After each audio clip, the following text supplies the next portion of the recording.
Hello. नमस्कार दोस्तों। स्वागत है आप सबका एग्जाम जोन पर। आज हमारी पीवाई की सीरीज की तीसरी क्लास है। इसमें हम एसएससी एग्जाम्स के मोस्ट रिपीटेड क्वेश्चंस कवर कर रहे हैं। उसका थर्ड सेशन है।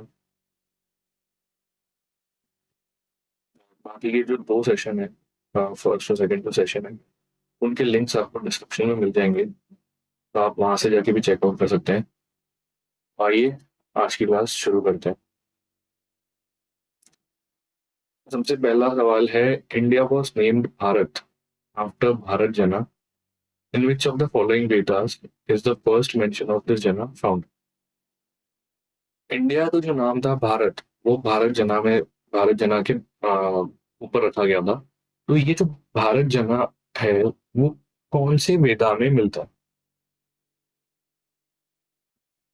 तो ये जो जना है, भारत जना, ये सबसे ओल्डेस्ट वेदा जो है हमारा, जो कि ऋग्वेदा है, उसमें इसका मेंशन उसमें ही मिलता है। और अगर ऋग्वेदा की बात की जाए, तो इसमें 10 मंडलास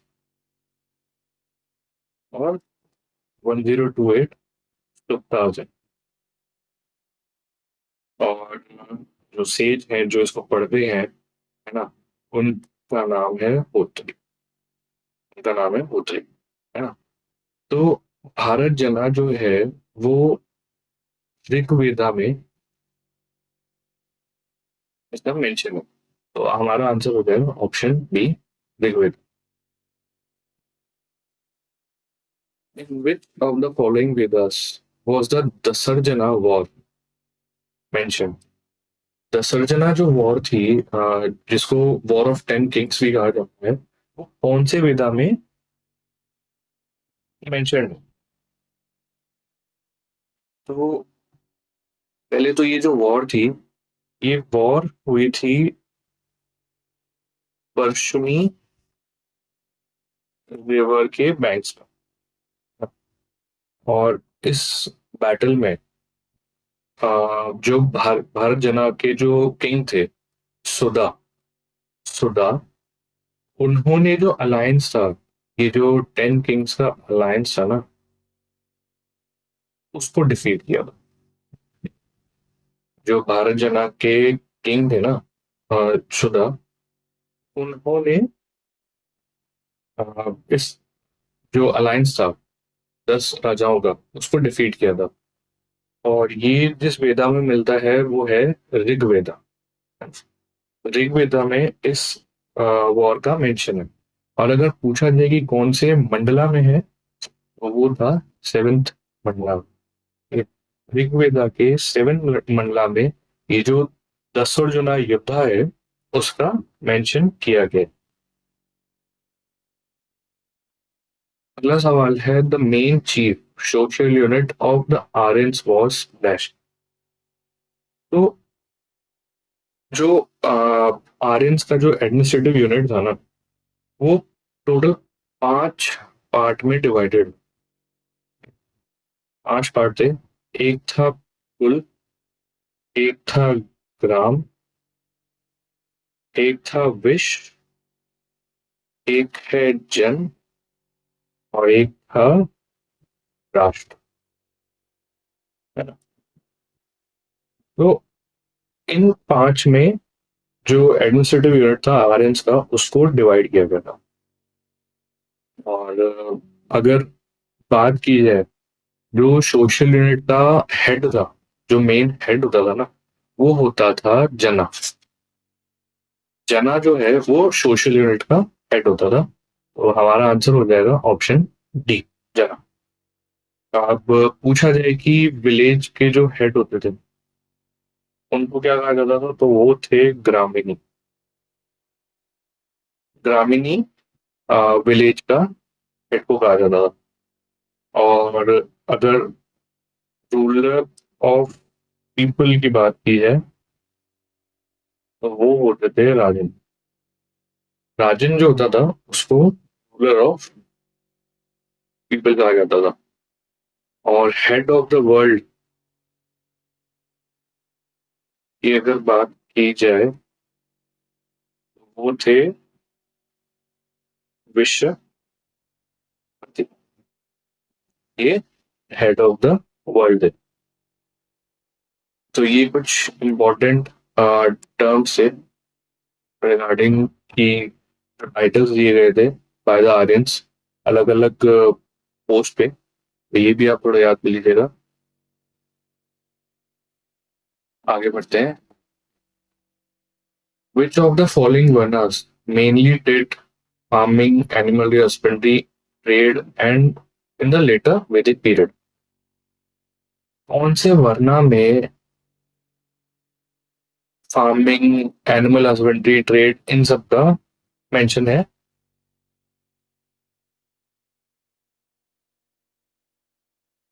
ये जो प्रैक्टिसेस थी वो कौन सा वर्णा फॉलो करता था? तो जैसा कि आपको पता है वर्णा में चार डिविजन्स होते थे। वैश्य, शूद्र, ब्राह्मण, क्षत्रिय। ये चार डिविजन्स थे। अ, शूद्र,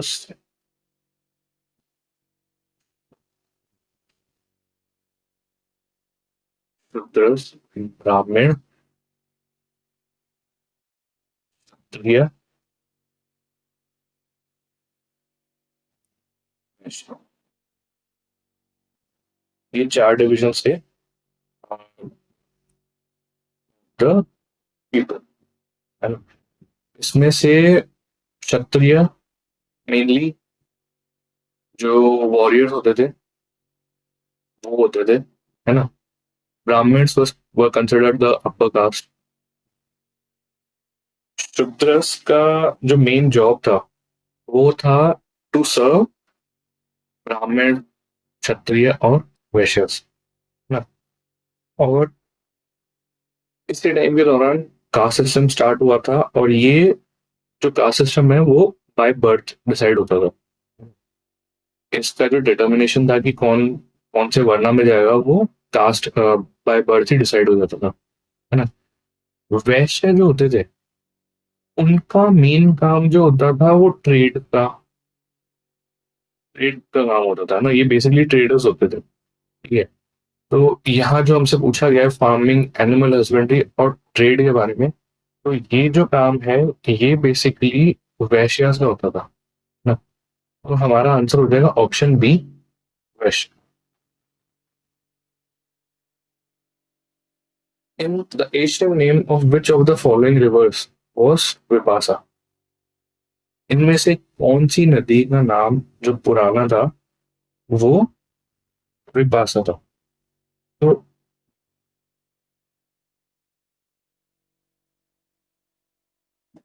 व्यास नदी जो है, व्यास, उसका जो एशियन नेम था वो विपासा था, है ना। तो ऑप्शन हमारा हो जाएगा ऑप्शन ए। और इस रिवर की बात की जाए तो ये जो रिवर है इसका ओरिजिनेशन होता है व्यास कुंड से, है ना, जो कि कुल्लू में है, ठीक है।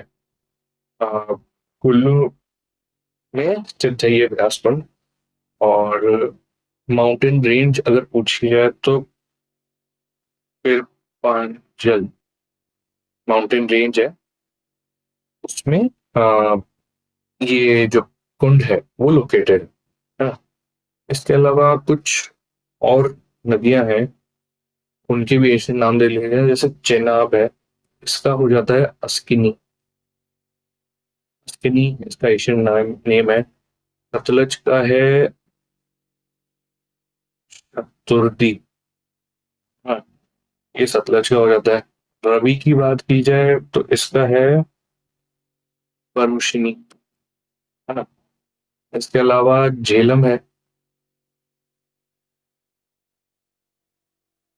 झेलम का हो जाता है वितस्ता, वितस्ता। गंडक का बात की जाए तो वो है सप्तानीरा। और गोमती की बात की जाए तो है गोमती, है ना। ये कुछ इंपॉर्टेंट रिवर्स के एशियन नेम्स थे। ये जो नाम है, जो 7 नाम मैंने बताए हैं, ये काफी पेपर्स में रिपीट होते हैं, तो इनको एक बार नोट कर लीजिएगा। आगे बढ़ते हैं। Bimbisara was the king of which dynasty? Bimbisara जो थे वो कौन सी डायनेस्टी के किंग थे?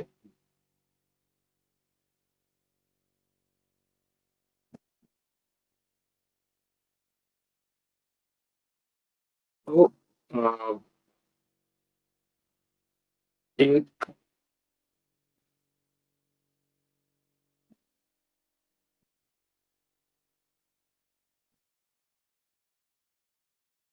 बिम्बिसार जो थे वो थे हर्यंका डायनेस्टी के किंग। हर्यंका डायनेस्टी के किंग थे बिम्बिसार। अब हर्यंका डायनेस्टी की बात की जाए तो शोनिका जो थे, इन्होंने हर्यंका डायनेस्टी की नींव रखी थी मगधा में। मगधा के अंदर श्रीलंका जी ने इसकी नींव रखी थी। इन्होंने जो डायनेस्टी थी उसका एक्सपैंड किंगडम जो था, हर्यंका डायनेस्टी जो थी उसका किंगडम जो था उसका एक्सपेंशन किया। एक्सपेंशन के लिए इन्होंने कैप्चर करा अंगा किंगडम को। अंगा किंगडम को इन्होंने कैप्चर किया था, है ना। और इसी के साथ ये जो कॉन्क्वेस्ट था इनका, जिसमें इन्होंने किंगडम को कैप्चर किया था, ये इसके बाद इन्होंने एक्सपेंशन मौर्यन एम्पायर में भी कर लिया था, है ना। और इसके बाद अ, जो बिम्बिसार थे इनके बेटे, इन्होंने इस चीज को आगे बढ़ाते हुए जो डायनेस्टी थी, हरियंका डायनेस्टी, उसको और ज्यादा एक्सपैंड किया था। और बिम्बिसार की बात की जाए तो इनकी जो वाइफ थी, है ना, वो कौशल किंग जो थे, प्रसन्नजीत, है ना, उनकी सिस्टर थी। तो कौशल किंग जो थे उनकी सिस्टर के साथ बिम्बिसार की शादी भी हुई थी। अब यहाँ पे बात आती है, बाकी देख लेते हैं मौर्य डायनेस्टी, है ना। मौर्य डायनेस्टी एशियन इंडिया की सबसे पावरफुल डायनेस्टीज में से एक है ना। इन इसका रूल ऑलमोस्ट 138 तक चला था, फ्रॉम 322 बीसी टू 185 बीसी। इस टाइम पीरियड में इनका रूल चला था, है ना। अगर इसके एस्टेब्लिशमेंट की बात की जाए तो चंद्रगुप्त मौर्य जो थे, इन्होंने under the guidance of Kautilya, है ना, या चाणक्य, इनके मार्गदर्शन में इन्होंने इस डायनेस्टी का एस्टेब्लिशमेंट किया। अब सुंगा डायनेस्टी की बात की जाए तो सुंगा डायनेस्टी एशियन इंडिया की एक डायनेस्टी थी, जो बेसिकली नॉर्थ इंडिया में रूल करती थी। इसका जो एरिया था वो नॉर्थ इंडिया ही था। और इनका जो ये जो डायनेस्टी थी, ये मौर्यन डायनेस्टी के जस्ट बाद आई थी, हाँ। और इनका चला था 185 से 149 बीसी। नॉर्थ इंडिया की एक और डायनेस्टी थी जो कि थी नंदा। नंदा डायनेस्टी भी बेसिकली नॉर्थ इंडिया, ऑलमोस्ट पूरा नॉर्थ इंडिया इन्हीं के अंडर में था। और ये थे 345 से 321 बीसी। इस टाइम पीरियड तक इनका रूल चला था। तो जैसा कि हमारे यहाँ पे पूछा गया था कि बिम्बिसार जो थे कौन सी डायनेस्टी के थे, तो हमारा आंसर हो जाएगा option A, Haryanka.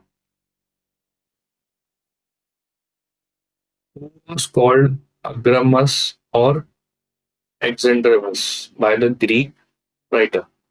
Greek writer ने अग्रेमस और जेंट्रेमस जो टाइटल था ये किसको दिया था?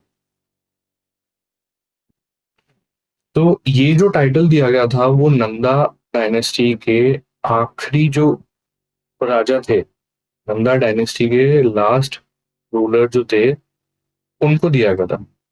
उनका नाम था धनंजय। धनंजय। धनानंद इनका नाम था। इनको ये ग्रीक राइटर्स ने टाइटल दिया था ना। और यही वो टाइम था, इन्हीं का राज चल रहा था जब अलेक्जेंडर ने ना इन्वेजन किया था।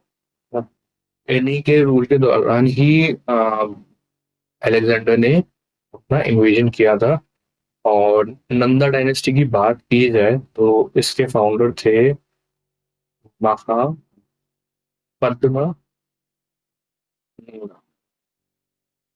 महापद्मा नंदा इसके मेन फाउंडर थे।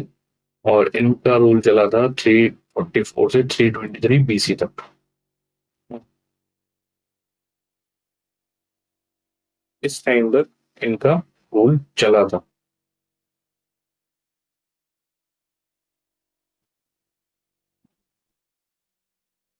और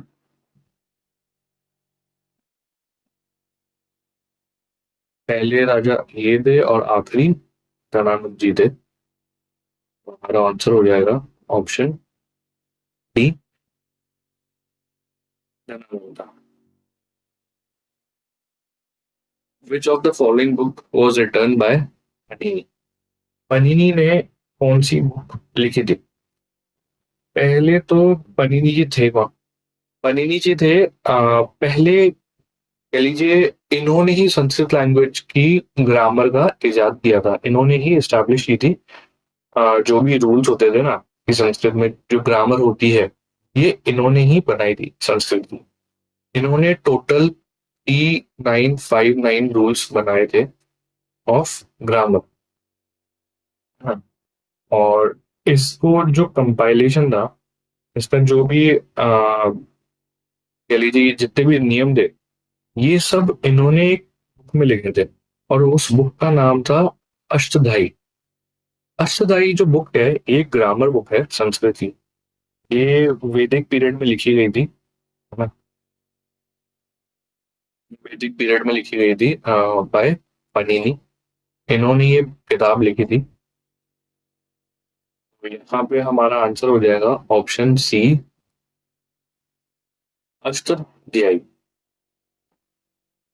अगर दूसरी बुक है रघुवंश वंशम, रघुवंशम, इसकी बात की जाए तो इसको लिखा था कालिदास जी ने।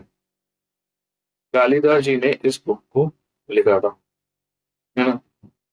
और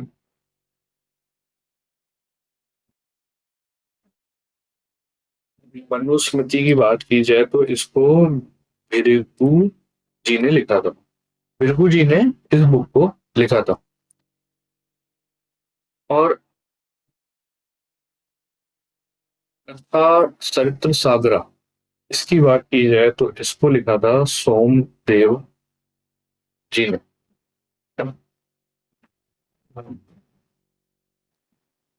इसके अलावा एक जो बुक थी जिसको नागार्जुना जी ने लिखा था, वो थी था सहारिका। सप्ता सहारिका उस बुक का नाम था जिसको नागार्जुन जी ने लिखा था। और नारायण भट्ट जो थे, इन्होंने लिखा था एक तो प्रदेश। तो ये कुछ इम्पोर्टेंट बुक्स थी जो कि वैदिक पीरियड में इनको लिखा गया था। तो क्योंकि हमारे यहाँ पे पूछा गया था कि पनिनी जी की बुक का नाम क्या है, तो हमारा आंसर हो जाएगा option C, अष्टधाई।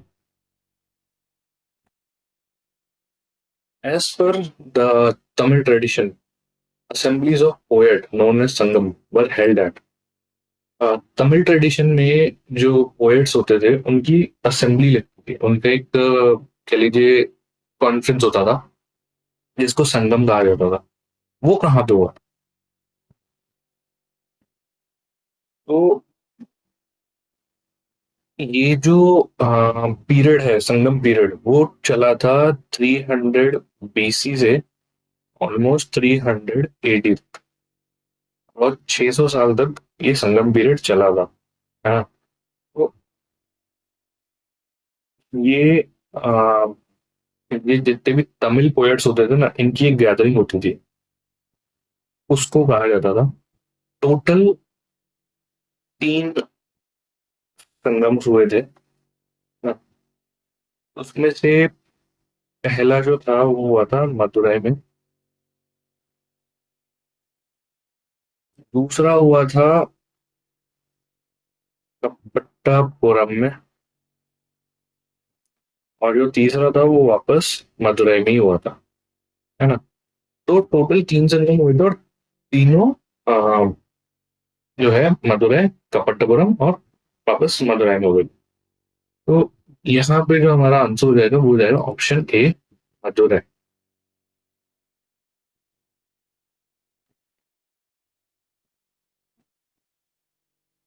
Whose attack on India resulted in the third battle of Panipat? तीसरा बैटल जो हुआ था पानीपत का, वो किसके अटैक का एक रिजल्ट था? जो तीसरा अटैक बैटल था, थर्ड बैटल ऑफ पानीपत की बात की जाए, तो वो हुआ था 14 जैन 1761 में। और जैसा कि नाम से ही पता पड़ रहा है, हुआ कहाँ था? पानीपत में। पानीपत में हुआ था। हुआ किसके बीच में था? मराठास और अफगान।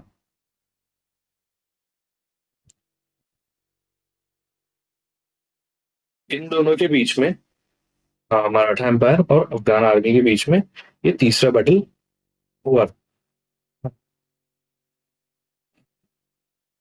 और अगर बात की जाए कि राजा कौन थे, तो मराठास की तरफ से सदाशिव राव, ये मराठास की तरफ से थे। और अहमद शाह अब्दाली, ये अफगान की तरफ से थे। अब अहमद शाह अब्दाली जो है, इनको अहमद शाह दुरानी नाम से भी जाना जाता है कई जगह पे। इनको इस नाम से रेफर किया जाता है, तो कंफ्यूज मत होइएगा, दोनों एक ही इंसान के नाम है ना?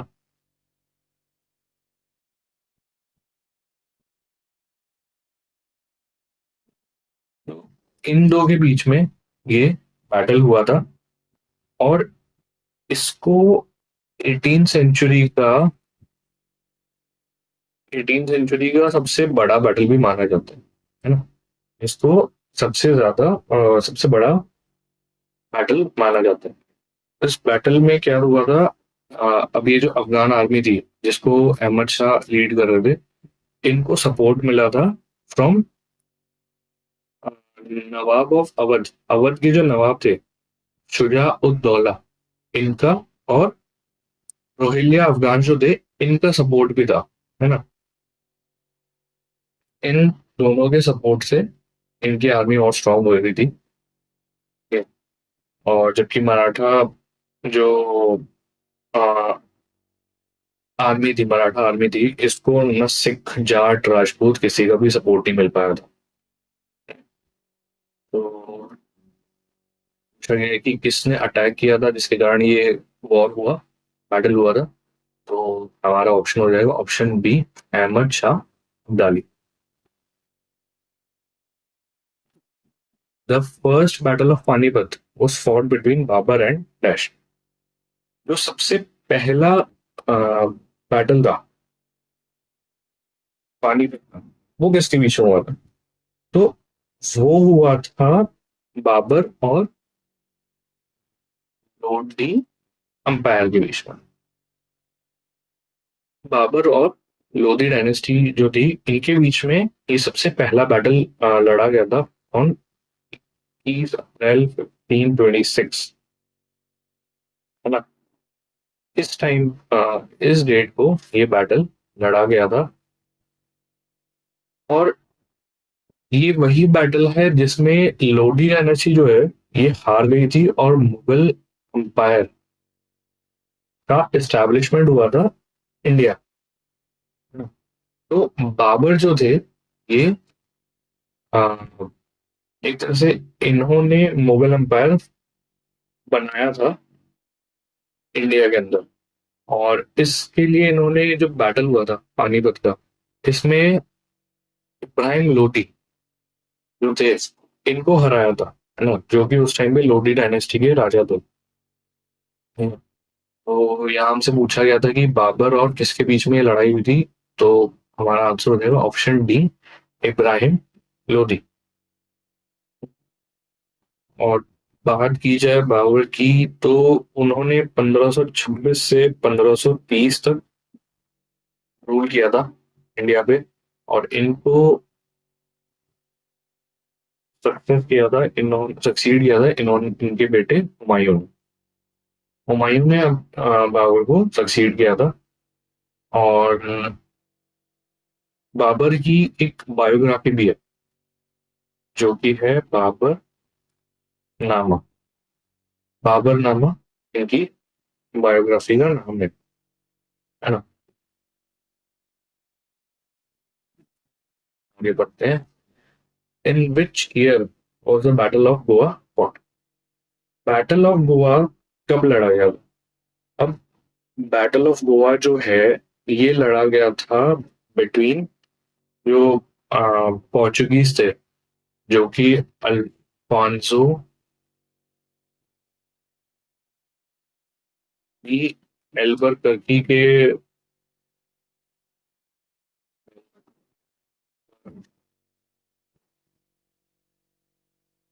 कर्की के गाइडेंस में जो थे, जो अल्फांसो डी अल्बरकर्की, जो कि पोर्चुगीज को लीड कर रहे थे, इनके और बिजपुर बिजपुर के जो सुल्तान थे, यूसुफ आदिल शाह, इनके बीच में ये लड़ाई हुई थी। बैटल ऑफ गोवा इन दोनों के बीच में लड़ाई हुई थी।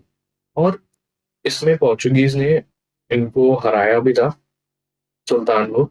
और यही वो लड़ाई है जिसके बाद जो पोर्चुगीज पावर है वो स्टैब्लिश हुई थी। अब साल की बात की जाए कि ये कौन से साल में लड़ा गया था, तो ये लड़ा गया था 1510 में। हमारा आंसर हो जाएगा ऑप्शन सी, 1510। इंडिपेंडेंट इंडिया के सबसे पहले एजुकेशन मिनिस्टर कौन थे? तो जो सबसे पहले एजुकेशन मिनिस्टर जो थे वो कांग्रेस के यंगेस्ट प्रेसिडेंट भी रहे हैं।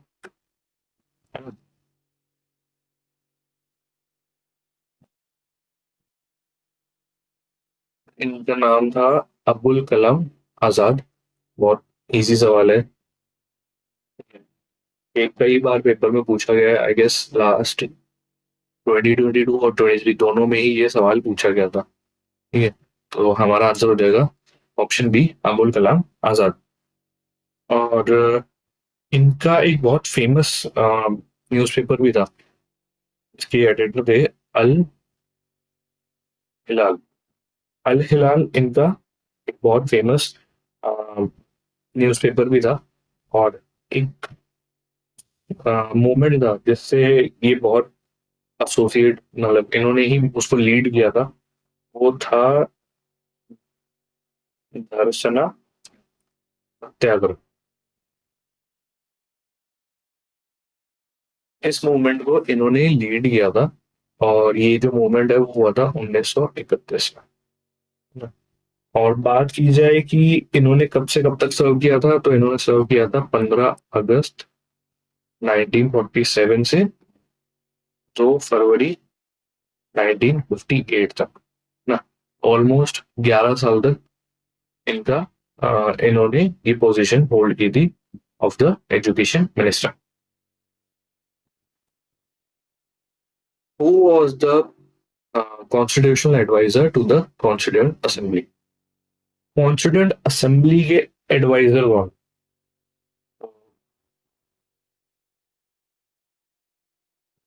कॉन्स्टिट्यूएंट असेंबली के जो एडवाइजर थे वो थे sir Benegal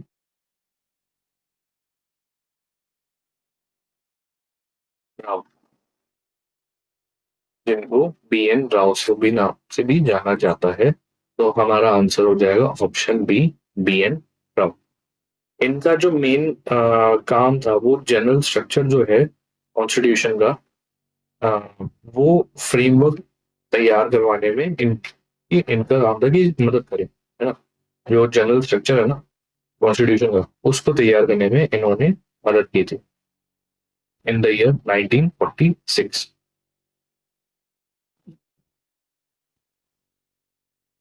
part 16 of our constitution contains the dash. Constitution के 16वें पार्ट में क्या है? तो इसका जो 16 पार्ट है उसमें है provision, special provision relating to certain class. तो हमारा आंसर हो जाएगा option B, special provision relating to certain class. ये जो है कॉन्स्टिट्यूशन के 16 पार्ट में लिखा हुआ है। और बाकी जो यहाँ पे ऑप्शंस हैं इनका अगर देखा जाए तो इलेक्शन जो है वो आ जाते हैं 15 पार्ट में। कॉन्स्टिट्यूशनल अमेंडमेंट जो है वो आ जाता है 20th पार्ट में। और ये जो है special provision related to municipal corporation जो म्युनिसिपैलिटी के लिए है वो आ जाता है 9th A में। तो ये कुछ इम्पोर्टेंट पार्ट्स हैं कॉन्स्टिट्यूशन में।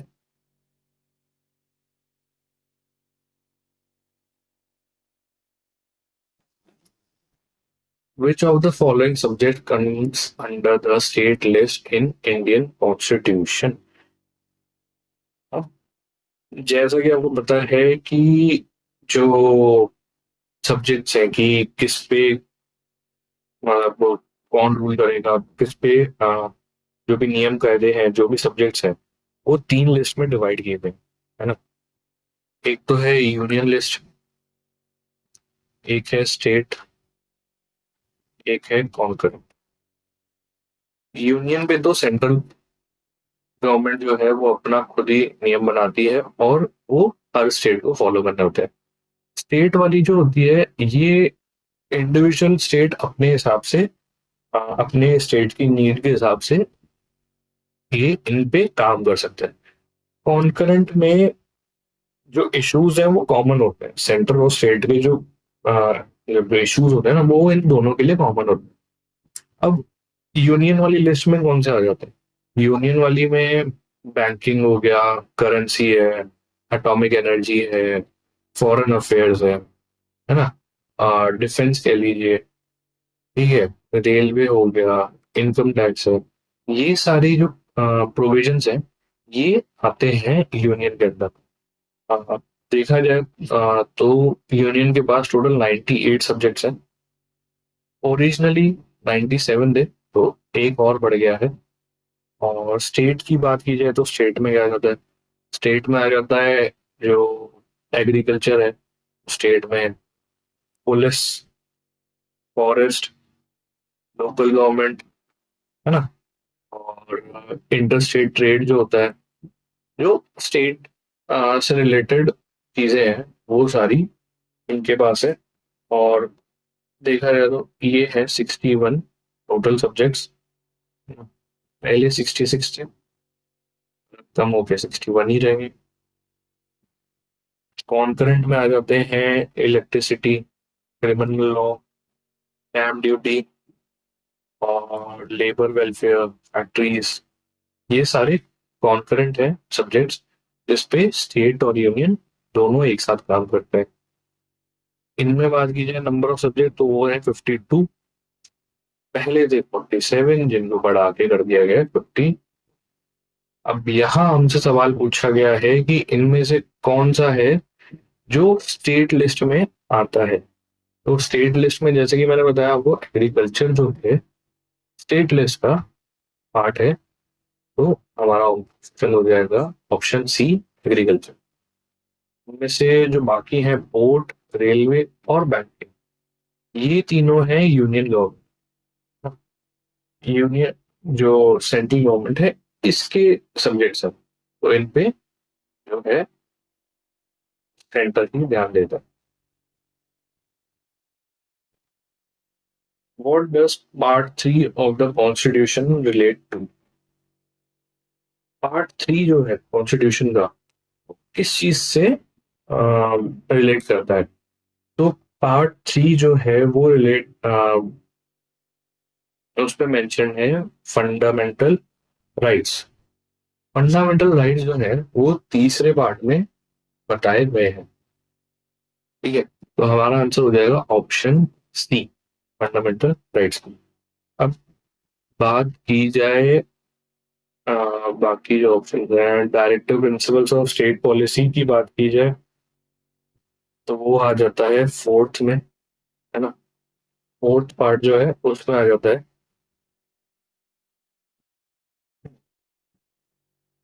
आगे बढ़ते हैं।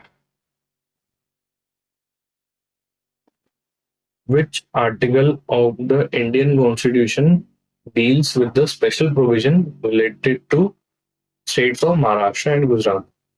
जो महाराष्ट्र और गुजरात से रिलेटेड जो स्पेशल प्रोविजंस है वो कौन से आर्टिकल में मेंशन्ड है?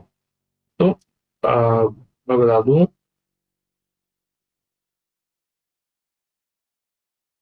5 ऐसे आर्टिकल्स हैं जो कि कुछ स्टेट्स को स्पेशल प्रोविजन दिए गए हैं, उससे रिलेटेड है ना। तो जैसे उनमें से एक, जैसे महाराष्ट्र और गुजरात का पूछा गया तो ये हो जाएगा आर्टिकल 371।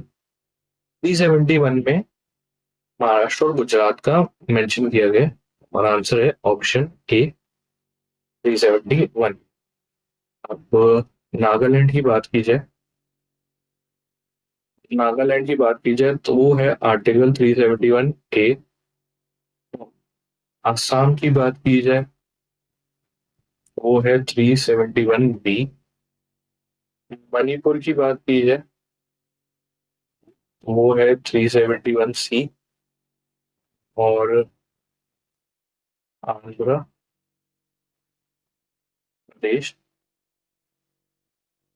फिर तेलंगाना, दिल्ली जो इसकी बात की जाए तो वो है 371 डी। इन 5 में ये जो स्टेट्स मेंशन है इनके लिए जो स्पेशल प्रोविजंस है उसका मेंशन किया हुआ है। Article 2 of the Indian constitution is related to, जो सेकेंड आर्टिकल है इंडियन कॉन्स्टिट्यूशन का, वो किस चीज से रिलेटेड है? जो सेकेंड आर्टिकल है वो रिलेटेड है with the entry and establishment of new states. Option A, entry and establishment of new states, है ना। जो उसके टर्म्स एंड कंडीशंस होते हैं वो सेकेंड आर्टिकल में मेंशन है। ठीक है, अब आर्टिकल सेकेंड जो है वो दो पावर देता है पार्लियामेंट को। दो पावर देता है बेसिकली पार्लियामेंट को।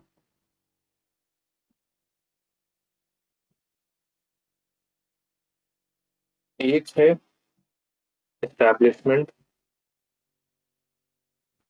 ऑफ न्यू स्टेट्स,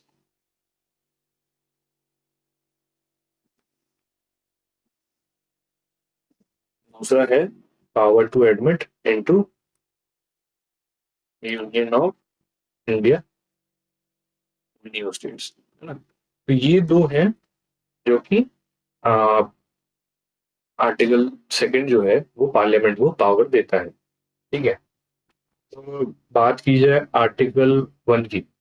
आर्टिकल 1 जो है वो डील करता है formation of new states and alteration in areas and boundaries, है ना। जैसे चेंज इन एरिया की बात की जाए, ठीक है, तो वो आर्टिकल 3 में मेंशन्ड है। और बात की जाएगी नेम और टेरिटरी की, तो नाम और टेरिटरी ऑफ द यूनियन ये है आर्टिकल 1 में, है ना, ये आर्टिकल 1 में mention. The Rajya Sabha members are elected for a term of dash year. तो राज्यसभा जो है वो है upper house, upper house of parliament. Parliament का अपर हाउस है ये इंडिया। ठीक है? इसके रिलेटेड जो आर्टिकल है वो आर्टिकल है आर्टिकल 83(1), जिसमें ये मेंशन है कि ये परमानेंट बॉडी है और इसको डिसॉल्व नहीं किया जा सकता है। ठीक है? इसको डिसॉल्व नहीं कर सकता। हाउएवर 1/3 ऑफ द मेंबर्स, है ना, वो एवरी सेकेंड ईयर रिटायर होते हैं। जो और राज्यसभा के जो मेंबर्स हैं, 1/3 ऑफ द मेंबर्स हर दूसरे साल में रिटायर होंगे और इनको नए मेंबर्स के साथ रिप्लेस किया जाता है। तो ऐसे में जो टेन्योर है हर मेंबर का, वो 6 साल का हो जाता है। तो हमारा आंसर हो जाएगा ऑप्शन डी, 6। राज्यसभा को एक और नाम से भी जाना जाता है, वो है काउंसिल ऑफ स्टेट्स। इस नाम से भी इसको जाना जाता है। In which novel did the national song of India feature. India का जो नेशनल सॉन्ग है वो कौन से नॉवल में फीचर किया गया था। तो ये जो नॉवल था उसको लिखा था बंकिम चंद्र जी ने, बंकिम चंद्र चैटर्जी ने, चैटर्जी ने।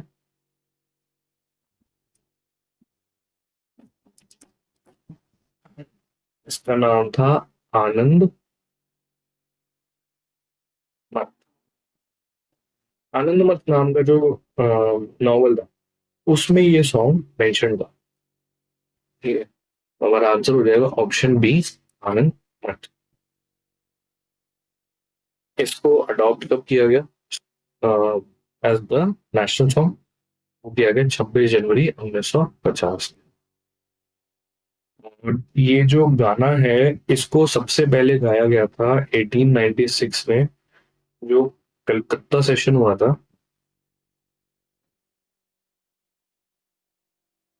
ऑफ इंडियन नेशनल कांग्रेस, उसमें इसको सबसे पहली बार गाया गया था।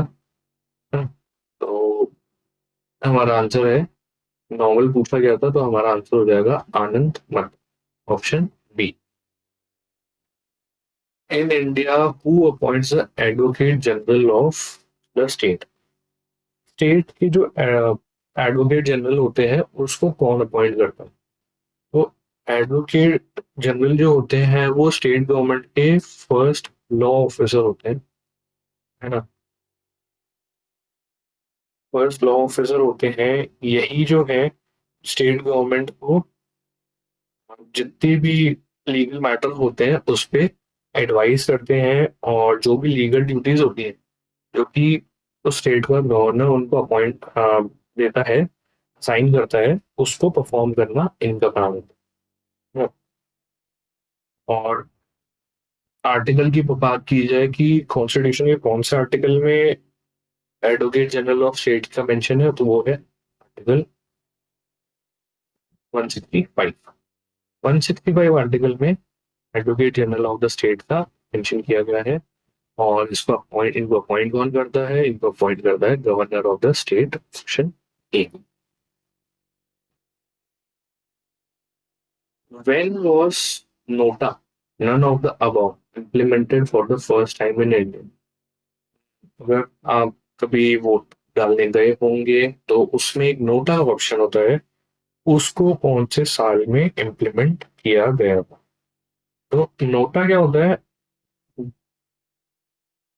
नोटा का जो ऑप्शन है वो इसलिए रखा गया था कि ये जो इंसान जो वोटर है इंडिया का, तो उसको एक ऑप्शन देता है कि बताने के लिए कि भाई जो दो कैंडिडेट जितने भी कैंडिडेट खड़े हुए हैं उनमें से मेरे को एक भी पसंद नहीं है।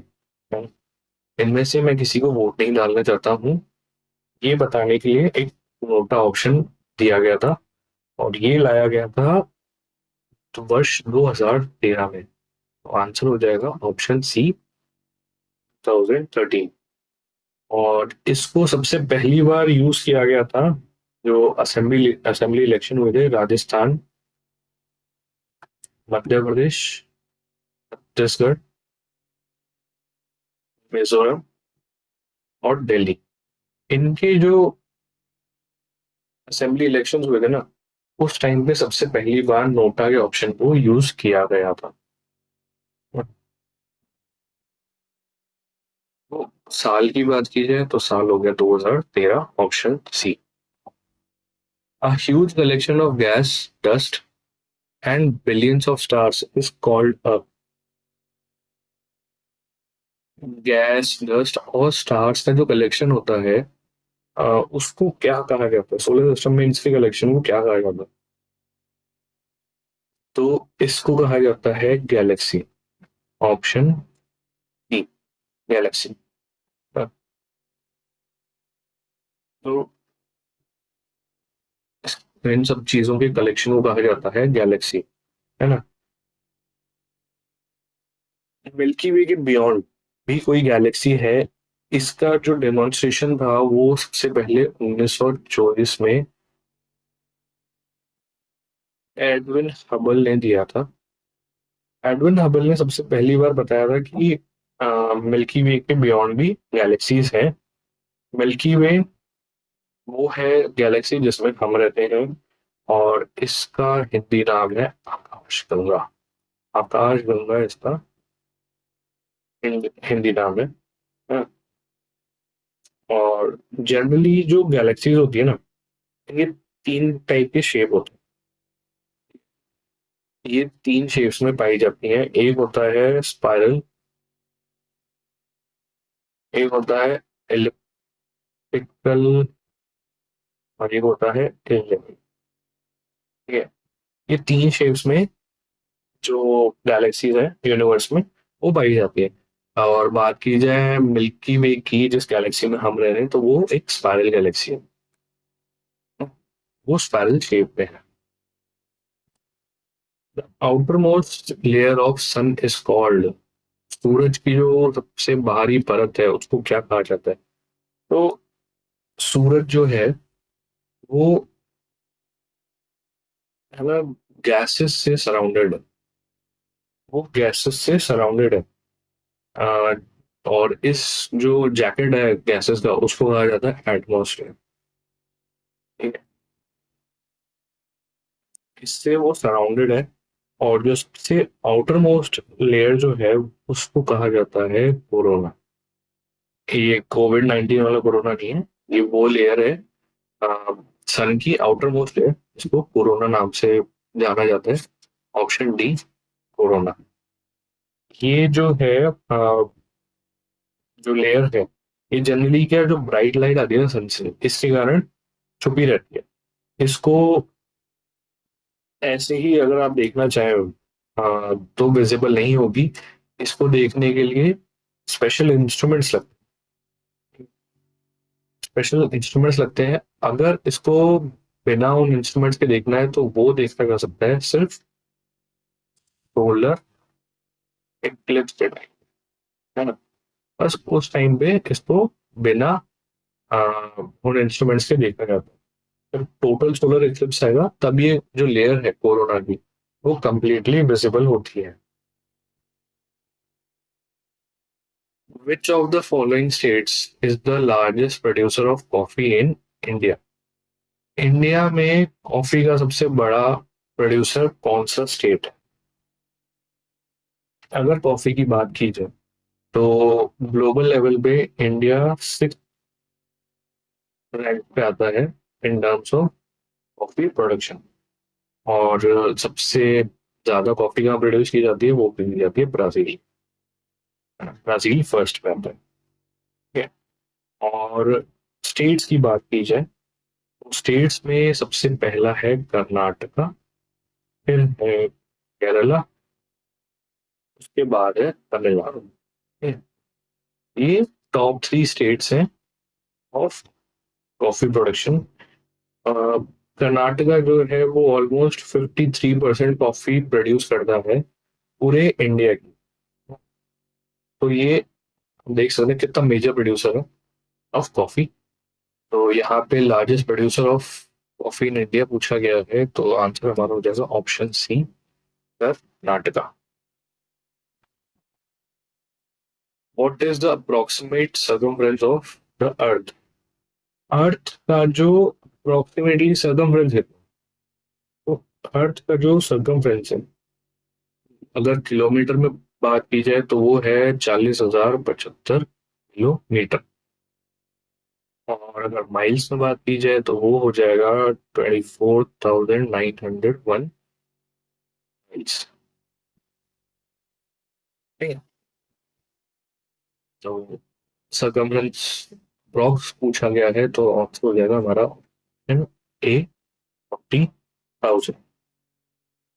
अब डायमीटर की बात की जाए तो पोलर डायमीटर जो है अर्थ का वो है 12,714 किलोमीटर। और इक्वेटोरियल डायमीटर की बात की जाए तो वो है 12,756 किलोमीटर। ये अर्थ का पोलर और equatorial diameter. Tropic of Cancer passes through dash state of India. Tropic of Cancer इनमें से कौन से स्टेट से पास होती है? तो ट्रॉपिक ऑफ कैंसर जो है वो इंडिया को दो भागों में डिवाइड है ना, तो इक्वल पार्ट्स में डिवाइड कर देती है। और टोटल 8 स्टेट से पास होती है। और ये स्टेट कौन से हैं? गुजरात, राजस्थान, मध्य प्रदेश, छत्तीसगढ़, झारखंड, वेस्ट बंगाल, त्रिपुरा, मिजोरम। इन 8 स्टेट से ये जो ट्रॉपिक ऑफ कैंसर है वो पास करती है, और इंडिया को इक्वल इक्वल दो पार्ट्स में डिवाइड कर देती है। अब यहाँ पे हमसे पूछा गया है कि इनमें से कौन से स्टेट से पास हो रही है, तो हमारा आंसर हो जाएगा option C, Chhattisgarh. In which hemisphere of earth is India located? Earth के कौन से हेमिस्फीयर में इंडिया लोकेटेड है? तो अगर लैटिट्यूड की बात की जाए, है ना, लैटिट्यूड के कॉन्टेक्स्ट में बात की जाए तो इंडिया आता है नॉर्दर्न हेमिस्फीयर। और लॉन्गिट्यूड पे बात की जाए तो इंडिया आता है ईस्टर्न हेमिस्फीयर में। ठीक है।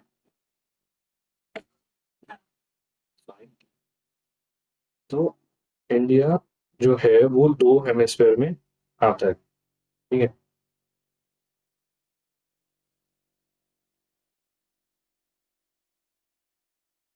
तो यहाँ पे जो ऑप्शंस हैं उस ऑप्शन के अकॉर्डिंग हमारा आंसर हो जाएगा option B, northern hemisphere. In which state of India does the sunrise appear first? India का जो इंडिया का कौन सा स्टेट है जहाँ पे सबसे पहले सनराइज देखा जाता है? तो ये जो सनराइज है वो देखा जाएगा इंडिया के सबसे ईस्टर्न मोस्ट पार्ट में। सबसे ईस्टर्न जो पार्ट होगा वहां पे सबसे पहले सनराइज आएगा, दिखाई देगा। और वो जगह कौन सी है? वो है Dong village of Arunachal Pradesh. यहाँ पे सबसे पहले सनराइज देखा जाता है। इसीलिए इसको, अरुणाचल प्रदेश को, India land of rising sun के नाम से भी जाना जाता है। India land of rising sun के नाम से जाना जाता है अरुणाचल प्रदेश को। तो हमारा आंसर हो जाएगा option D, Arunachal Pradesh. Global level पे बात की जाए तो लैंड ऑफ राइजिंग सन हो जाएगा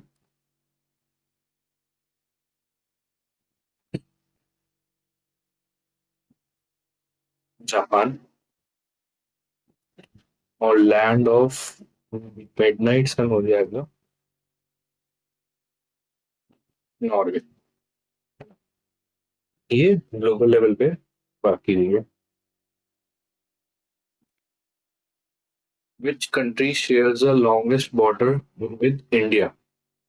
इंडिया के साथ सबसे लंबी बाउंड्री, जो बॉर्डर है, वो कौन सा देश शेयर करता है? तो इंडिया जो है वो टोटल 7 कंट्रीज के साथ जो है बाउंड्री शेयर करता है, जिसकी टोटल लेंथ है 15,106 किलोमीटर। है ना?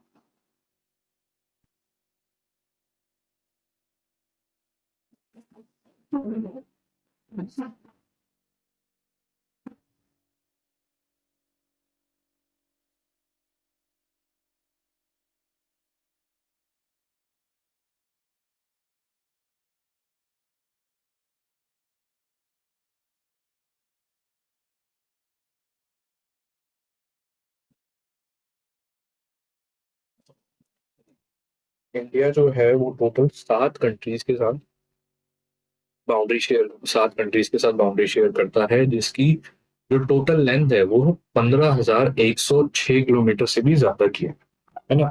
और ये 7 कंट्रीज कौन से हैं? 7 कंट्रीज हैं। एक है बांग्लादेश, एक है चाइना, एक है पाकिस्तान, एक है नेपाल, एक है म्यांमार,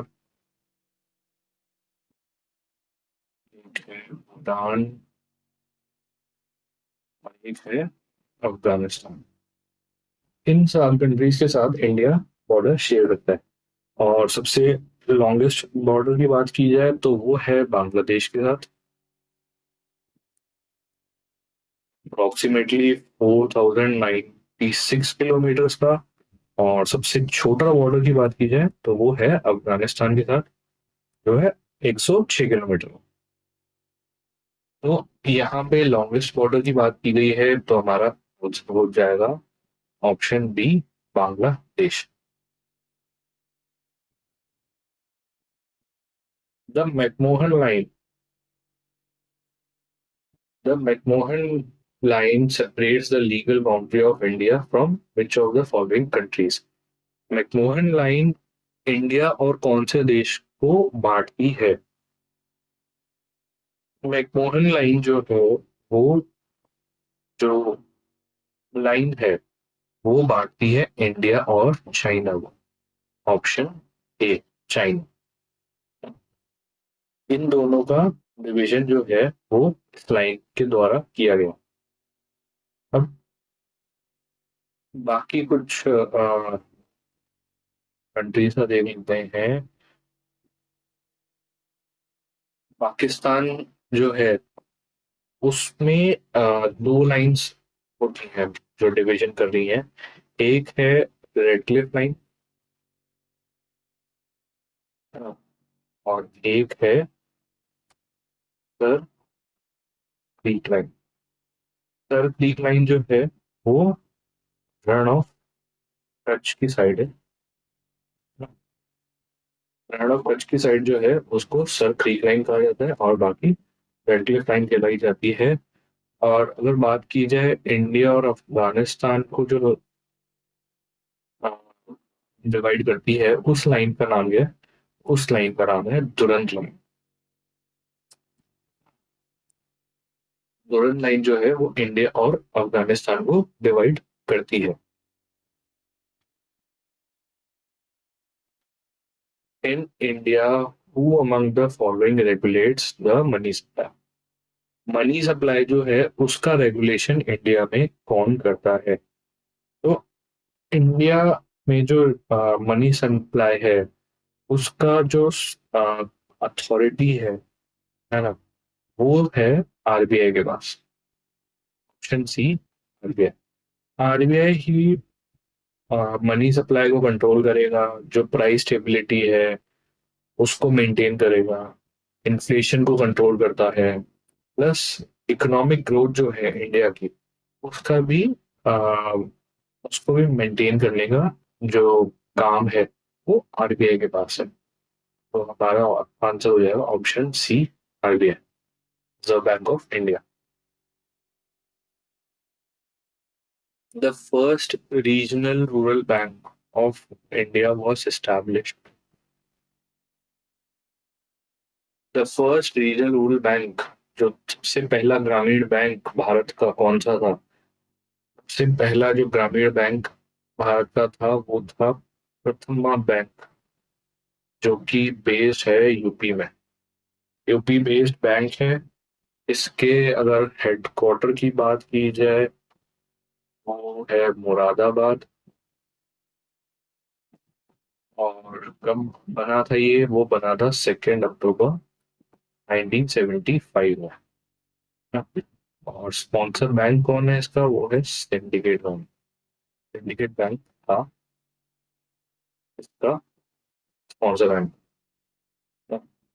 सिंडिकेट बैंक इसका स्पॉन्सर बैंक था। तो सबसे पहला जो यहाँ पूछा गया है कि सबसे पहला ग्रामीण बैंक जो था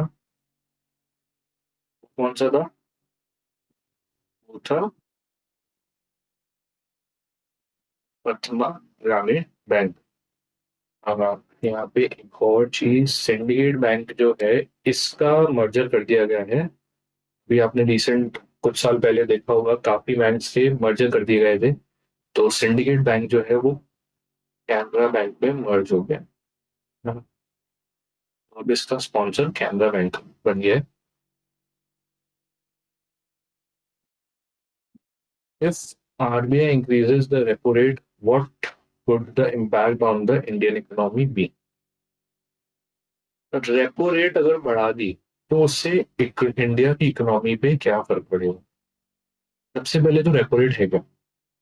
रेपो रेट जो है मेन रेट है जिसके द्वारा जो इन्फ्लेशन है उस पर कंट्रोल पाता है आरबीआई।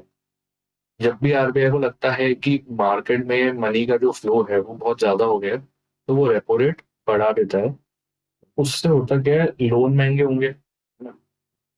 रेपो रेट बेसिकली वो रेट है जिसपे बैंक्स जो है वो आरबीआई से पैसा बोरो करते हैं। अब अगर आरबीआई से ही उनको पैसा महंगा महंगे रेट पे मिलेगा तो वो आगे जो है कस्टमर से उससे महंगा लेंगे। मान लीजिए रेट चल रही है 6.5% रेपो, है ना, और बैंक दे रहा है 8.5 में। अब आरबीआई ने कर दी 7। ऑब्वियसली जो बैंक है वो कर देगा इसको 9%। ठीक है, आधा परसेंट आर बैंक भी बढ़ा देगा। तो ऐसे में होगा क्या, जो कस्टमर है वो लोन लेने की कम कोशिश करेगा, बैंक्स भी जो है वो अवॉइड करेंगे। ऐसे में जो मनी का सप्लाई है बैंक में वो थोड़ा कम हो जाएगा। इससे इन्फ्लेशन कंट्रोल कर पाएंगे, है ना। इससे हम इन्फ्लेशन कंट्रोल कर पाएंगे और जो मनी सप्लाई है उसको रिड्यूस कर पाएंगे, है ना। तो ये जो है बेसिकली काम होता है कि रेपो रेट को बढ़ाया जाता है, ठीक है, जब हमें मनी सप्लाई कम करनी हो। और अगर मनी सप्लाई बढ़ानी है तो रेपो रेट को कम कर दिया जाता है। ताकि बैंक ज्यादा से ज्यादा लोन ले और आगे ज्यादा से ज्यादा कस्टमर को पैसा बांटे। तो यहाँ पूछा गया है कि रेपो बढ़ाने से क्या होगा। तो रेपो बढ़ाने से हमारा इन्फ्लेशन जो है वो कम हो जाएगा। Inflation will come down. Option A.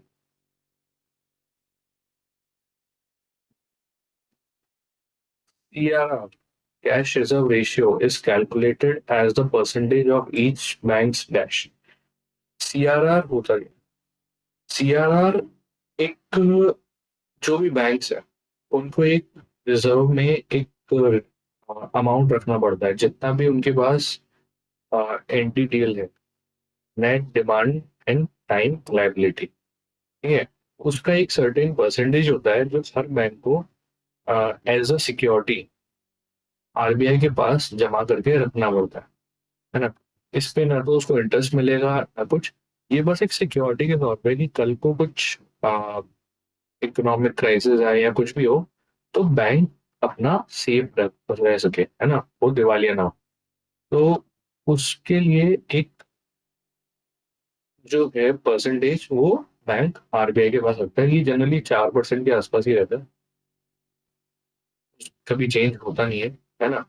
तो यहाँ पूछा गया है, is calculated as a percentage of each banks NDTL, net demand and time liability. अब एनडीटीएल की बात की जाए तो ये हो जाता है demand liability plus time liability plus other demand and time liability. Demand liability जैसे हो गया आपके सेविंग अकाउंट, है ना। सेविंग अकाउंट जो है आपके, वो एक डिमांड लायबिलिटी है। जब आप गए बैंक के पास, आपने डिमांड करी, तो बैंक को आपको पैसा देना पड़े, है ना, उसमें हम उनको मना नहीं कर सकते। टाइम लायबिलिटी, टाइम लायबिलिटी होती है आपकी एफडीज। एफडीज में बैंक को पता है कि आपको 1 साल के बाद पैसा देना है, ठीक है। तो वो एनडीटीएल तो उसमें टाइम लायबिलिटी में आ जाता है कि आपको ये जो पैसा है वो 1 साल के बाद चाहिए। और इसके अलावा जो भी लाइबिलिटीज होती है बैंक की, उसको other demand and time liabilities में डाल दिया जाता है। इन सब का जो टोटल होता है, मान लीजिए ये है 100, 100 और 100, टोटल हो गया 300। 300 का निकाला जाएगा 4%, 12। 12 रुपए जो है वो सीआरआर के तौर पे आरबीआई के पास रखने पड़ेंगे, ठीक है। तो ये बैंक को वहां पे मेंटेन करना पड़ेगा, जिसपे बैंक को ना तो कोई इंटरेस्ट मिलता है ना कुछ प्रॉफिट कमा सकता है इसके लिए। Who is the chairman of monetary policy committee.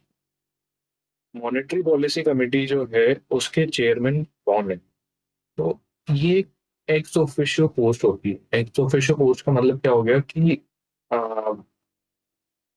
जो भी इस सीट पे बैठेगा वो by default he monetary policy committee के लिए चेयरमैन बन जाए। और ये जो कमेटी है इसके हेड होते हैं आरबीआई के गवर्नर। आरबीआई के गवर्नर जो है इस कमेटी मॉनेटरी पॉलिसी के चेयरमैन होते हैं। तो हमारा ऑप्शन हो जाएगा ऑप्शन सी। जो भी इंसान आरबीआई का गवर्नर बनता है वो by default he monetary policy committee के चेयरमैन बन जाता है। अब बात की जाए मॉनेटरी इस कमेटी की, तो इस कमेटी का जो मेन काम है वो होता है कि जो भी रेट्स है, रेपो रेट हो गई या रिवर्स रेपो रेट हो गई, बैंक रेट्स हो गए, सीआरआर हो गए, है ना, इसको रिव्यू करना। और ये बाय मंथली मिलते हैं, हर 2 महीने में इनकी मीटिंग होती है। और उसमें डिसाइड किया जाता है कि इकोनॉमिक कंडीशन के हिसाब से हमें रेट में कुछ चेंज करना है नहीं करना है, या जो जैसा चल रहा है वैसा ही रखना है। और इस कमेटी में टोटल 6 मेंबर होते हैं, 3 आरबीआई के और 3 गवर्नमेंट ऑफ इंडिया की तरफ से। इनको गवर्नमेंट ऑफिशियल्स होते हैं जिनको गवर्नमेंट नॉमिनेट करती है, ठीक है। 3 में से एक तो होते हैं आरबीआई के गवर्नर, बाकी 2 दूसरे मेंबर होते हैं आरबीआई के। अब जब भी इनकी मीटिंग होती है तो मान लीजिए रेट बढ़ाने पे प्रस्ताव रखा गया कि रेट बढ़ाई जानी चाहिए, तो वोटिंग होती है। ठीक है, टोटल जो 6 मेंबर्स हैं वो वोटिंग करेंगे, और उसके बिहाफ पे अगर जो मेजोरिटी होती है उसमें देखा जाता है कि मान लीजिए 4 लोगों ने बोला कि रेट बढ़नी चाहिए, 2 ने बोला नहीं बढ़नी चाहिए, तो मेजोरिटी विंस, रेट बढ़ाई जाएगी। पर अगर टाई हो जाता है, 3-3 से टाई हो गया, तो जो टाई ब्रेकर वाला वोट है वो डलेगा चेयरमैन का, जो कि है आरबीआई के गवर्नर। इनका जो है टाई ब्रेकर वोट होता है, उसी से फिर डिसाइड किया जाएगा कि रेट मतलब चेंजेस लाने हैं नहीं लाने।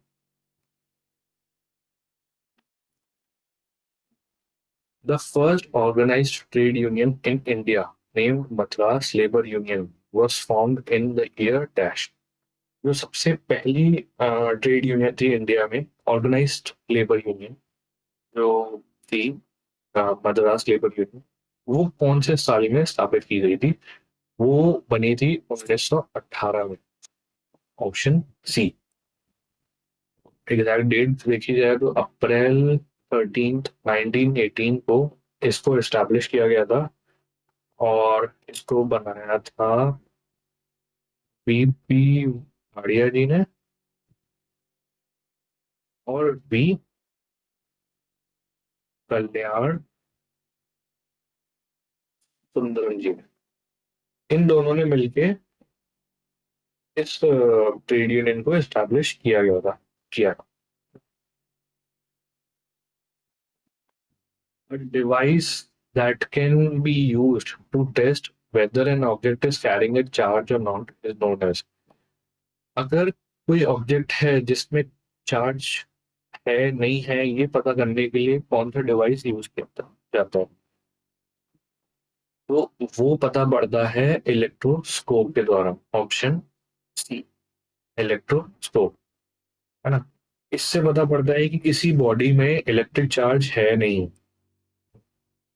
और बात की जाए माइक्रोस्कोप की, तो जो सब अ, छोटी चीजें हैं उनको मैग्नीफाई करके बड़ा देखना हो, उसके लिए माइक्रोस्कोप का इस्तेमाल किया जाता है। गायरोस्कोप की बात की जाए तो गायरोस्कोप जो है उसका इस्तेमाल करके अ, जो ओरिएंटेशन है एक किसी बॉडी का ओरिएंटेशन है उसको मेंटेन करने में और उसको मेजर करने में इसका यूज होता है। जो एंगुलर वेलोसिटी कहते हैं ना जिसको, उसको मेजर किया जाता है गायरोस्कोप से। और पेराइडोस्कोप की बात की जाए तो ये एक ऑप्टिकल इंस्ट्रूमेंट है ना, जिसमें जिसके ऊपर के दो या दो से ज्यादा रिफ्लेक्टिंग सर्फेसेस होती है ना। वो एक एंगल पे आ, लगी रहती है अपने साथ, मतलब जुड़ी रहती है। ठीक है। और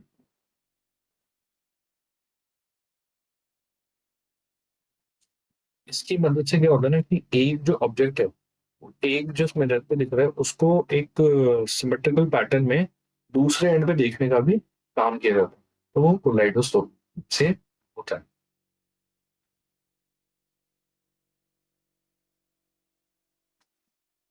वो invented the video game console.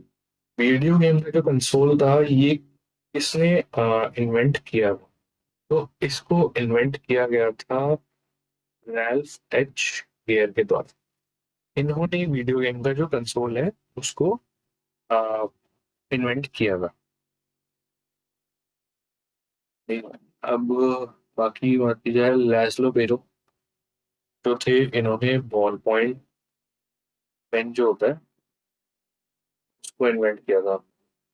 Alfred beneath जो है, इन्होंने बेनेट साइमन स्केल,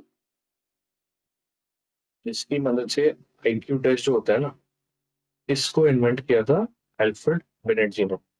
और हेंस बर्गर जी की बात की जाए, बर्जर जी की बात की जाए, तो इन्होंने इलेक्ट्रो एन्सेफेलोग्राफ जो होता है इसको ईईजी कहा जाता है। इसको इन्वेंट किया था हेंस बर्जेजी ने। हाँ, तो ये बाकी जो ऑप्शंस थे इनके कुछ इंपॉर्टेंट इन्वेंशंस थे। तो इसी के साथ आज की क्लास हमारी यहीं समाप्त होती है। उम्मीद करता हूँ आपको सेशन पसंद आया होगा। अगर पसंद आया हो तो वीडियो को ज़्यादा से ज़्यादा लाइक कर दीजिए और अपने दोस्तों के साथ शेयर कर दीजिएगा। कोई भी डाउट हो कमेंट सेक्शन में ज़रूर बताइएगा। तब तक के लिए बाय बाय, मिलते हैं अगली क्लास में।